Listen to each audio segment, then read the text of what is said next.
अभिवादये अहमस्मि लता। अत्र भवतां स्वागतम्। एतस्मिन् डीडी न्यूज़ वार्ता प्रसारणे अथ प्रमुखाः वार्ताः।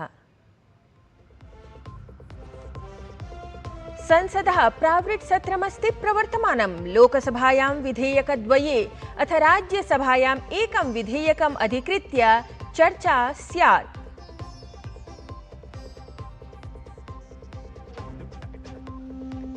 भारतीय रिजर्व बैंकस्य मौद्रिकनीतेः समाचरिता स्यात् अद्य घोषणा। देशस्य आर्थिकस्थितेः समीक्षायाः प्रतिवेदनं सर्वसमक्षं स्यात् सम्प्रस्तुतम्। रेपो रेट् इत्यत्र निक्षेपमितौ अस्ति समेषां दृष्टिः।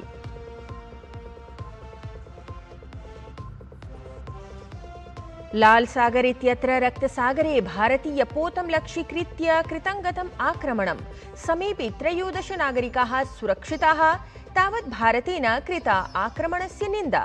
भारतेन कथितं वाणिज्यिकपोतेषु आक्रमणानि नैव भवितव्यानि।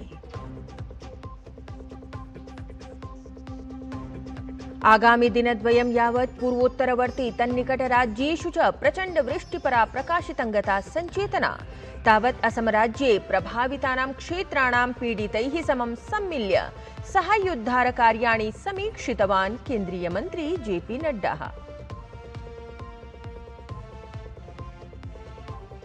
क्रीडावार्तायां दिल्ल्याम् आयोजयिष्यमाणायां विश्व बैडमिण्टन् चैम्पियनशिप इत्येतस्यां प्रतियोगितायां पीवी सिन्धुः नवमे अथ लक्ष्यसेनः 14 क्रीडकत्वेन खेलिष्यतः। तत्रैव प्रतियोगितायां सात्विकचिराग युगलं प्राप्तवत् पञ्चमवरीयताम्। अद्य समाचरिता स्यात् समानाङ्कपरा घोषणा।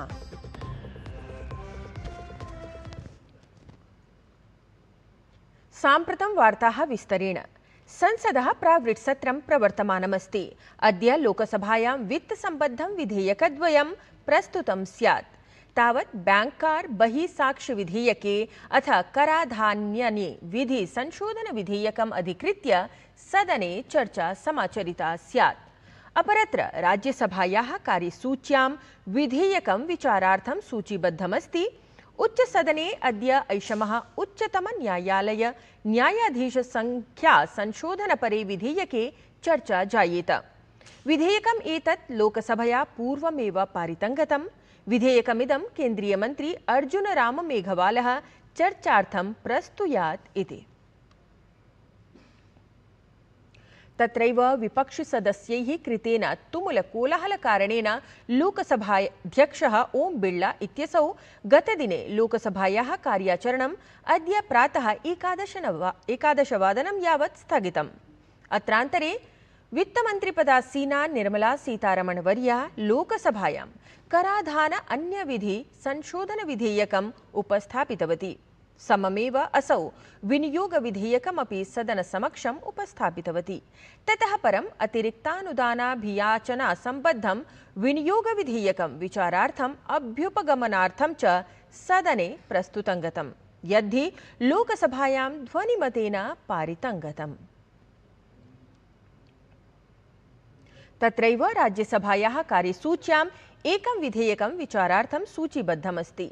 उच्चसदने अद्य उच्चतमन्यायालय न्यायाधीश संख्या संशोधन विधेयके चर्चा समाचरिता स्यात्। एतद् विधेयकं लोकसभातः प्रागेव पारितं गतम् अस्ति।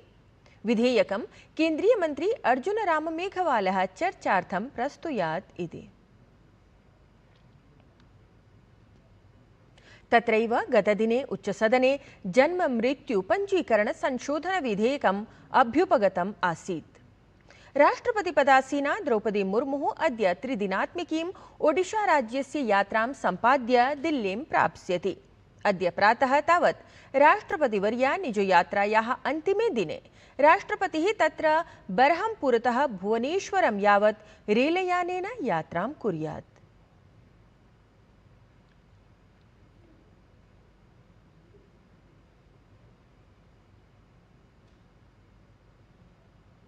भारतोज्बेकिस्तान देशयोः मिथः संसदीय द्विपक्षीय सम्बन्धेभ्यः नव प्रबलता प्रदानदिशि महत्वपूर्णः उपक्रमः दृष्टिङ्गतः।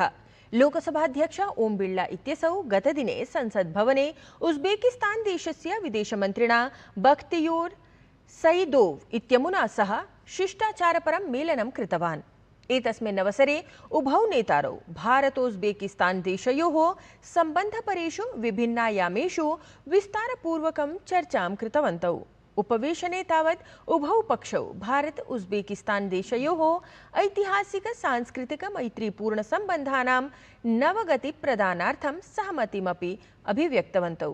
अत्रान्तरे विदेशमन्त्री बख्तियोर सैदोव इत्यसौ लोकसभाध्यक्षाय ओम बिड़ला इत्येतस्मै 85-तमे IPU इत्याख्ये सम्मेलने आधृतं विशेषं पुस्तकं प्रदत्तवान्।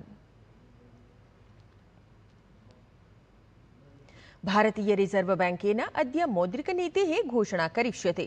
सोमवासरात् प्रवर्तमानस्य मौद्रिकनीतिसमितेः त्रिदिवसीयोपवेशनस्य अनन्तरम् अद्य समितिः द्वैमासिकमौद्रिकनीतेः घोषणां कुर्यात्। एतस्मिन् उपवेशने गृहीतानां निर्णयानां घोषणां भारतीय रिजर्व बैंकस्य अध्यक्षः संजय मल्होत्रा इत्यसौ प्रातः 10 वादने कुर्यात्।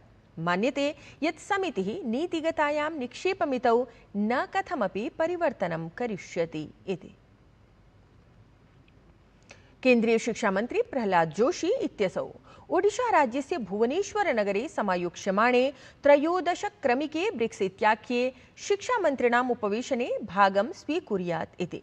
ब्रिक्स इत्येतस्य अध्यक्षतायाः अन्तर्गतम् इदम् उपवेशनम् अद्य प्रभृति ऑगस्ट मासस्य 7 दिनाङ्कं यावत् आयोजितं भविष्यति। ध्यातव्यविषयः अस्ति यत् उपवेशने एतस्मिन् प्रारम्भिक बाल्यावस्थागतायाः शिक्षायाः कौशलविकासस्य अनुसन्धानस्य अथ नवाचारस्य शैक्षणिक नेतृत्व सदृशेषु प्रकरणेषु चर्चा जायेत। ब्रिक्स समूहवर्ती देशानां शिक्षामन्त्रिणः वरिष्ठाधिकारिणः अथ प्रतिनिधयः अत्र उपवेशने भागं स्वीकुर्वन्ति इति। ऋतुविज्ञान विभागेन आगामिनं दिनद्वयं यावत् पूर्वोत्तरवर्ती तन्निकटराज्येषु च प्रचण्डवृष्टिपरा सञ्चेतना प्रकाशिता अस्ति। तावत् केन्द्रीय मन्त्री JP नड्डा इत्यसौ असमराज्ये दुष्प्रभावितानां क्षेत्राणां पीडितैः समं सम्मिल्य गतदिने साहाय्योद्धारकार्याणि समीक्षितवान्।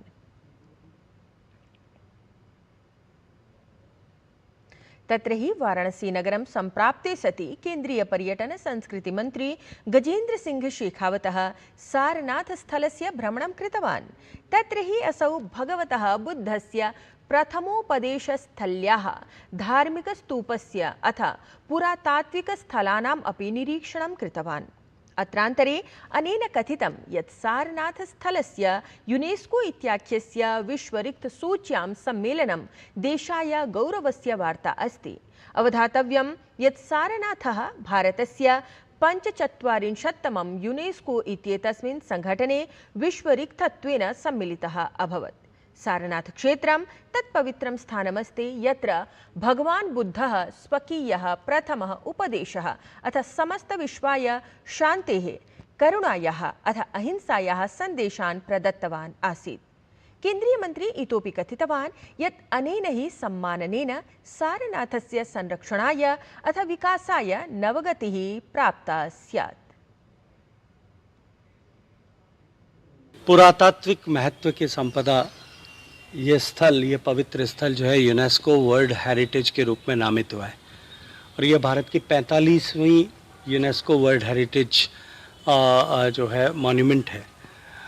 और मैं ये मानता हूँ कि इसके नामित होने के बाद में वाराणसी जो भगवान महादेव की नगरी है और उसके साथ साथ में बुद्ध धर्म के प्रारंभ की धरती है, ये सारनाथ का ये मॉन्यूमेंट इनक्रिप्ट होने के बाद में निश्चित ही यहाँ आने वाले पर्यटकों की संख्या में बहुत बड़ी अभिवृद्धि करेगा। गतदिने संसदः प्रावृत्सत्रस्य आरम्भात् पूर्वं NDA इत्येतस्य दलस्य सांसदानां मंगलमिलन इत्युपवेशनं समनुष्ठितं गतम्। सञ्जाते एतस्मिन् उपवेशने प्रधानमन्त्री नरेन्द्र मोदी अपि भागं स्वीकृतवान्। एतस्मिन् उपवेशने NDA इत्येतस्य दलस्य लोकसभायाः अथ राज्यसभायाः सांसदाः सम्मिलिताः अभवन्। प्रावृत्सत्रावधौ NDA इत्येतस्य राष्ट्रिय जनतान्त्रिक संयुति सांसदानां मध्ये समुचित समन्वयाय अथ विधेयकानां पारणार्थम् इदम् उपवेशनं महत्वपूर्णम् आसीत्। असमराज्यस्य चाराईदेव जनपदस्य सोनारी क्षेत्रे ऑपरेशन जल राहत इत्येतस्य अन्तर्गतं भारतीयसेनायाः अथ असम राइफल्स् इत्येतस्य बलस्य सहायताभियानं प्रवर्तमानमस्ति। सैनिकैः तत्र जलौघप्रभावितेभ्यः प्रायः 3.5 लाख जनेभ्यः खाद्यसामग्री, वस्त्र, सुरक्षितपेयजलादीनि आवश्यकवस्तूनि प्रापितानि सन्ति। एषः संयुक्तप्रयासः भारतीयसेनायाः सङ्कटसमये जनैः सह सम्मिल्य स्थातुम् अद्भुतां प्रतिबद्धतां प्रदर्शयति। भारतेन लाल सागर इत्यत्र रक्तसागरे यमन तटं निकषा भारतीय ध्वजयुतं वाणिज्यिकपोतं MSV फैज़ नूरे ओलिया इत्येतं लक्ष्यीकृत्य कृतं आक्रमणं विनिन्दितम्। अयं हि पोतः गतदिने आक्रमणानन्तरं निमज्जितः जातः। अत्रान्तरे विदेशमन्त्रालयस्य प्रवक्ता रणधीर जायसवालः सूचितवान् यत् तत्र स्थिताः समेऽपि 13 संख्याकाः नागरिकाः सुरक्षितं निष्कासितं गताः। तावत् भारतेन कथितं यत् वाणिज्यिकपोतेषु सततं जायमानानि आक्रमणानि नैव भवितव्यानि इति। प्रशासनेन देशस्य आधुनिक प्रौद्योगिक्या नवाचारैश्च सह हस्तशिल्पक्षेत्रस्य समन्वयदिशि महत्वपूर्णः प्रयासः विहितः अस्ति।